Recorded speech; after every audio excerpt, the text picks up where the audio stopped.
আজি গোলকগঞ্জ মটাৰঝাৰ আদৰ্শ চিকিৎসালয়ত নাভূত নাষ্ট্ৰত ঘটনা সংঘটিত হয়। চিকিৎসালয়ত চিকিৎসা কৰাৰ বাবে নাই ডক্টৰ।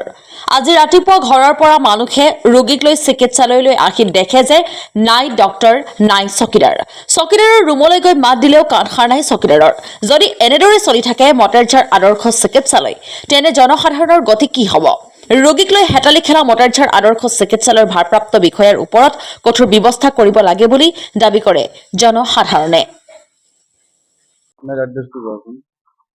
বৰুণাত ঘৰ মোৰ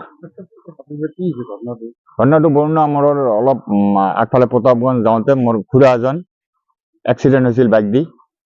এক্সিডেণ্ট হোৱাৰ পিছত এই 7:30 মান বজাত হ'ব, লগে লগে হস্পিটেল লৈ আহিছোঁ। তাৰ পিছত ইয়াত 1 ঘণ্টা ৱেইট কৰিলোঁ, কোনো ষ্টাফ নাই, চকীদাৰলৈকে নাই ইয়াত। কেইটা বজাত আপুনি আহিছিল? এই 7:30 পৌনে 1টা মান বজাত পাইছোঁ। কেইটা বজাত? এতিয়া যে আপুনি ইয়াত আহিছে, ডাক্তাৰ একো আছেনে নাই? নাই, একো নাই, কোনেও নাই, চকীদাৰ পৰ্যন্ত নাই। কম্পাউণ্ডাৰক মাতিছোঁ, কম্পাউণ্ডাৰক ৱেইট কৰিব দিছে, ৱেইট কৰিব দি ভাগি গ'ল ক'ত গম নাপাওঁ। তাৰপিছত আমি ফাৰ্মাচীত যাই বেণ্ডেজ কৰি এতিয়া ধুবি যাম। এতিয়া লাষ্টত একো পোৱা নাই আহি? হা? নাই, ইয়াত আহি লাষ্টত একো পোৱা নাই? নাই, একো পোৱা নাই, চকীদাৰলৈকে পোৱা নাই।